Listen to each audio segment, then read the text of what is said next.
Hey, it's yours truly, Kelly Mack. Of course, you know it's Breast Cancer Awareness Month, and we are in the third week of Breast Cancer Awareness Month. And with me today, a beautiful young lady who is a two-time breast cancer survivor. Yes. Tell everyone your name, where you're from. Sure. Kristie Barrow. I'm from Greensboro, North Carolina. Okay. Now, Kristie, you've survived breast cancer 2 times now. Yes. The first time you found out you had breast cancer, you were 29 years old. Yes. Okay. I was found a lump while I was pregnant with my 4th child. While you were pregnant. Wow. And so mixed reviews. Doctors were pretty much saying it was my breast preparing for breastfeeding. And because it was my 4th child, I knew that probably wasn't right. Some said leave it alone, and then I had 1 or 2 that said you need to go ahead and have it removed. So when my daughter was 4 months old, I did have the lump removed. Okay. And then found out it was breast cancer. Wow. Wow. And do you know what stage it was in? Stage 1. Okay. But in my mind, the whole time I was pregnant, I was thinking, I have cancer. I pretty much, how we do sometimes, I talk myself into it. I kind of knew something was wrong. Right. And so, when she was 4 months old, I thought I was going to die because I had breast cancer. Man, I know that had to be scary, and you weren't even 30 years old yet. I wasn't even 30. Wow. It was scary because pretty much I was preparing for my funeral. Goodness gracious. Well, I thank God you made it not only 1 time, but 2 times. Yes, absolutely. So let's talk about your treatment plan. Okay. They took out the lump. They found out it was cancerous. What was the next step? Radiation. So lumpectomy and radiation. And I was good for 8 years until I had a mammogram and my normal mammogram, and then they found cancer again in the same breast. In the same exact breast. So they didn't remove it the first time? Didn't remove it the first time because the tumor was not, they didn't think it was that aggressive, and so they thought I'd be okay with just a lumpectomy. The second time they took it out, they realized I had 2 cancers in that same breast. Wow. 2 different types of cancer. So I did go ahead and have the breast removed, and then I made the decision to have my other breast removed. Okay, so you had a double mastectomy. Yes, I did. You are now cancer-free. I am. Okay. Yes. Did you opt for the reconstructive surgery? I did. Okay. At the same time that I had surgery. So my surgery was 8 hours long. Okay.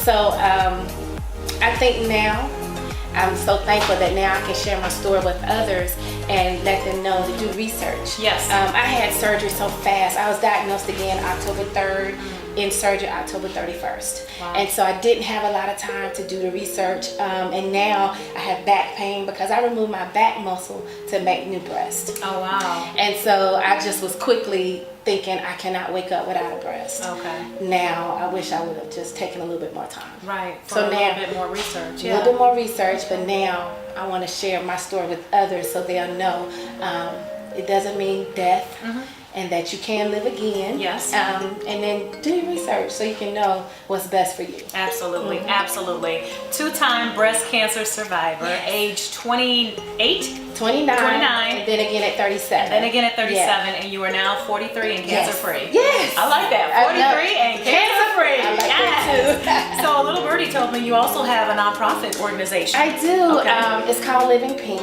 Okay. When I was diagnosed the second time, I realized that it's happening to young people, and we need to have someone we can talk to.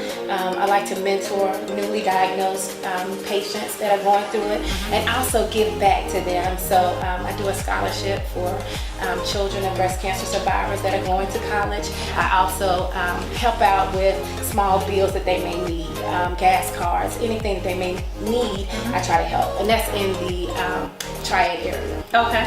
All right. Awesome. Yeah. And you're from Greensboro? I am from Greensboro. Okay. Do yes. you live here in Charlotte or? No, I traveled here today. Oh, that's awesome. Yes. Well, we're so glad to have you. Thank you. You are more than welcome. And of course, Breast Cancer Awareness Month is a monthly thing every year, but we really need to pay attention every single day and every single month of the year, because you never know. People don't just find out they have breast cancer in October. Right. Breast cancer doesn't just live in 1 month. So True. we should continue to create awareness, spread the word. Ladies, make sure you're checking your breast, and the best time to do it, according to my doctor, is a week after the first day of your cycle. Okay. So because your breasts change when your hormones change and stuff like that. But once you Definitely. clear that cycle, a few days after that, it's the best time to check. And anytime you feel anything, weird, I mean, it could start off as a knot. I've had people tell me they felt something the size of like an eraser head from a pencil, and then it's grown into the size of a marble or a golf ball. You don't want it to get to that stage. Okay. Well, I celebrate your life and your success story. Also your nonprofit. I love what you're doing. No doubt about it. And we want to thank Kalz 2 Hair. Kalz 2 Hair is putting this together all this month. We're giving back to breast cancer patients and also survivors like Miss Kristie. Thank you. And so I'm going to bring on Callie from Kalz 2 Hair. Kristie, we want to gift you at Kalz 2 with a gift certificate for $50 to go grab some dinner for 2. We want you to enjoy your hair, your makeup. Yes. We also wanted to just celebrate you. We know it's not easy. We've gone through this with our mother, and I'm just so happy that you're here for your 4 babies. Thank you. Yeah, Thank you yeah. so much. Thank you for rocking our Kalz 2 tea Yes. on behalf of Breast Cancer Awareness Month. And I love this Indian wavy hair on you. Girl, this is gonna last you forever. Good. You can curl it, you can wash it, you can condition it. And as you can see, it holds it curl really well. Yes, thank you so much. Yes, I love it. You and wear my it well. makeup. Thank you. Yeah, you wear it well. All right. Well, again, we thank everybody who was checking us out on the live video, and then also B Legends Productions is actually filming behind the scenes, and Kalz 2 Hair. We appreciate everything you're doing for the community and creating awareness. And you have the ladies looking lovely today. So go ahead and give a shout out to the makeup artist and the hairstylist, so everybody knows who's responsible for all the beauty. Yes, you can visit the makeup artist Jazzy at Jazzy Inc_beauty. Also the hairstylist, the wig maker Darian, you can find her on Instagram as well at Darian Black, spelled D-A-R-I-O-N. I'm sorry, Darian Dior, D-A-R-I-O-N-D-I-O-R. Awesome. So check them out on Instagram, also on Facebook. We'll make sure we tag the stylist as well as the makeup artist in our post as well. And I hope you're ready for your photo shoot. I am. Thank you so much. I'm gonna kill it. All right, again, thank you so much for checking us out today. Thank you.